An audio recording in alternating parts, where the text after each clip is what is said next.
Welcome to the Dan Good Show, everybody. This monthly Games to Watch series highlights just a couple of the awesome games coming out each and every month. As always, leave a comment in the video down below for which game you're looking forward to the most this month, even if it's a game I don't cover. And make sure you follow the channel so you never miss an episode in this Games to Watch series. In my opinion, February has always been one of the best months for video game releases. This month is no exception. We have games from all different kinds of genres this month, from dating sims to 4X strategy games, from pirates sailing the high seas to medieval knights, and of course, we'll hunt some monsters along the way. We'll have all this and more on your Games to Watch. You know the trouble with an adventurous life? It can end before it gets started. Kingdom Come Deliverance 2 takes place right where the original left off. We play as Henry, a peasant whose family and village is destroyed in the first game. Now Henry has worked his way up to a trusted knight and is sent on a diplomatic mission to gather allies for the rightful king. An ambush early into this diplomatic mission derails everything and we're off to the races in our new medieval adventure. If you missed the original title, not to worry. From what I've read in previews, there's a long intro sequence that'll catch you up to speed. And if you are new to these games, it has a really unique combat system as well as a classless RPG system. In Kingdom Come Deliverance, you can build Henry up to be the character that you want him to be. You want to focus on sword combat, if you want to focus on persuasion, if you want to focus on stealth, become a thief, that's totally your choice. I will say the sword combat is very unique in terms of directionally placing your sword for defense as well as attacks.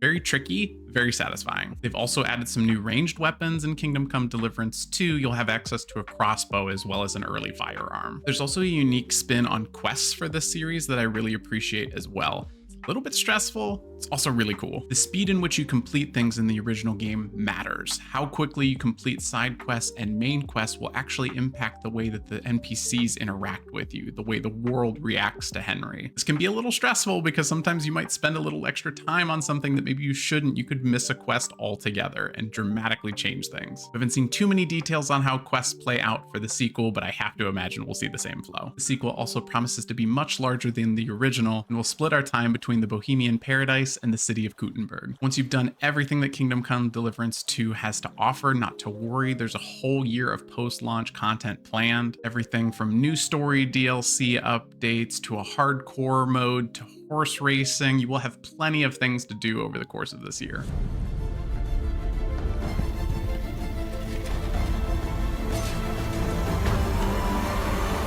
Civilization series is back with Civ 7 and some fresh takes on the 4X series. The campaign is now split into 3 ages and plenty of civilizations to choose in each age. Take on the Egyptian, Greek, and Roman empires in the Antiquity Age, conquer the world with the Inca, Mongolian, and Spanish empires, play as China, Russia, and Mexico in the modern age. Plus plenty of factions that I did not mention across all 3 ages. Campaigns can be played as a single age or spread across all 3. If you choose all 3, the first 2 ages will have crisis events at the end stage, forcing you to make tough decisions that will impact the civilizations you can choose in the following age, as well as the leaders associated with them. From what I can see, there are a lot of improvements and updates to the Civ systems. New towns have been introduced, a new influence strategy has been introduced, a commander unit arrives that changes the way that our players normally generate XP, and apparently for the first time in the series, we can navigate rivers. Civ 7 does also have multiplayer abilities, and it's very nice to see another game have both PC and console crossplay. Strategy fans rejoice. That's the only favor I'm gonna do you too, so appreciate that. What better day to release a dating sim than Valentine's Day? In Date Everything, you receive a mysterious gift at home, a pair of date viators, which when worn allows you to date everything in your home. Everything from your fridge to your washer to the kitchen table to the rubber ducky in your bathtub come to life as romantic characters in Date Everything. And there's a lot more inanimate objects in your home than you might think. Date Everything has 100 fully voice acted characters for you to romance, for you to make friends with, make enemies with, and they all have their own endings depending on the choices that you make. And the characters in your home are voiced by legends in the industry. The development team is led by Ray Chase and also includes phenomenal voice actors like Neil Newborn, Ashley Johnson, Roger Craig Smith. The voice talent is stacked. If you have a dating sim fan in your life, or if you're home on Valentine's Day, this is the perfect game to get into. You want us to trust you. But the truth is,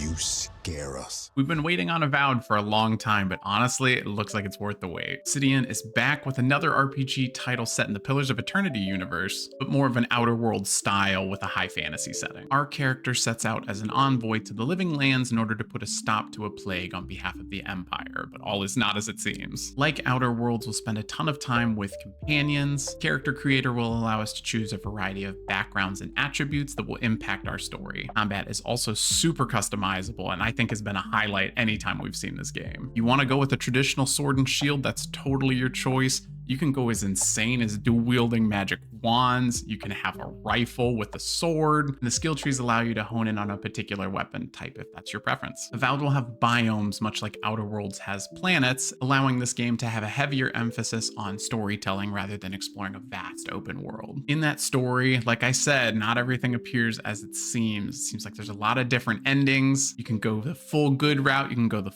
full bad route. I'm really interested to see how that plays out. I won't play out the bad part, obviously. I feel bad anytime I'm mean to an NPC, but I look forward to seeing how that turns out. We can always take 2 companions into battle with us, and we can also spend plenty of time with them at camp. I know I've mentioned Outer Worlds a lot, and I know it's a different setting, but I think if you like the companions in the Outer Worlds, then you'll really appreciate the stories in Avowed. In my opinion, I don't think Obsidian ever misses, so I'm super excited to check this out. Last week, my mom found a package on her doorstep. Wait, our Bloomin' Rage?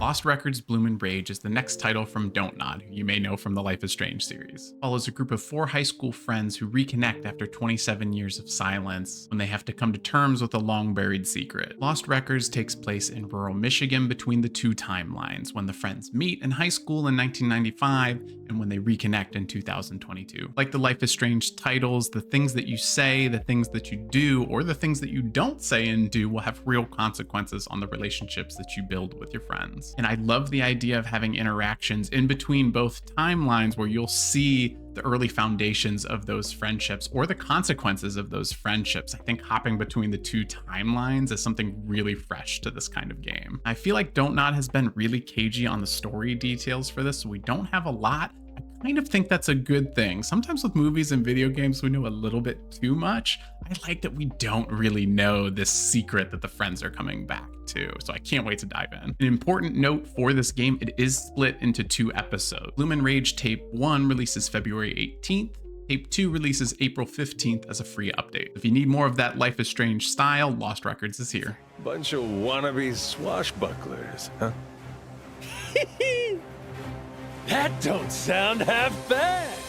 These Yakuza titles are getting ridiculous. Like a Dragon, Pirate Yakuza in Hawaii focuses on Majima 6 months after the events of Infinite Wealth. After being stranded on an island with no memories, Majima decides to become a pirate instead of his own treasure hunting crew. Majima will frequently be thrust into a conflict between the local Hawaiian pirates and the ex-Yakuza from Japan. On-the-ground combat is very reminiscent of the original Yakuza series. Think of being surrounded by enemies in a melee beat-em-up style. You can alternate between his signature Mad Dog fast-paced style combat, as well as a new Sea Dog style, allowing him to use pirate tools like cutlasses and pistols. Dual wield them, insanity ensues. When you're ready to sail the high seas, you can assemble your crew, upgrade your ship, and set out for naval combat. The naval combat looks a lot like Assassin's Creed Black Flag, which is a great thing. You'll have plenty of high seas combat, and being able to board other ships is awesome. You know the Yakuza series at all, you know there's plenty of mini games, plenty of arcade games, karaoke's back, Dragon Kart's back. You have nothing to worry about on that front. It is insane to me the pace that we are getting Yakuza games. They are an absolute blast. If you've never played the franchise at all, I would really recommend starting with Like a Dragon and going from there. They have been a ride. Don't worry, the hunter is here. Just watch. You'll see what hunting is all about. Just saying, if anyone needs a birthday present for me, Monster Hunter Wilds is out February 28th. The story follows a boy discovered in the Forbidden Lands, an area previously believed to be uninhabited. He shares that his village and his people, known as the Keepers, have been attacked by a mysterious creature known as the White Wraith. Our player character is assigned by the guild to go out and investigate the White Wraith in an attempt to save the Keepers. All of your favorite weapon types from the Monster Hunter franchise are back, with some new moves as well to keep things fresh. Aside from the White Wraith, who looks super cool, there's going to be plenty of new monsters for us to take down. We're also swapping out the Palamutes for a new mount, furry companion that's able to sniff out monsters. It can also hold a primary weapon for us. I call that out because normally when you want to swap a weapon, you have to return to camp, but with this guy, no longer a problem. I think that's the kind of update that this series needs to keep things fresh and also to keep things accessible to new players, because Monster Hunter can be pretty dense. There's also a new dynamic weather system that can change mid-mission, and the weather change can affect how the monsters behave. Monster Hunter Worlds put the franchise on a new level, and I think Wilds is set to do the same thing. That's your games to watch for the month of February. Thank you so much for watching The Dan Good Show. Don't forget to leave a comment in the video for what game you're looking forward to the most this month, even if it's a game I didn't cover. Don't forget to like and subscribe to the channel so you never miss an episode in this Games to Watch series, and we'll see you next month.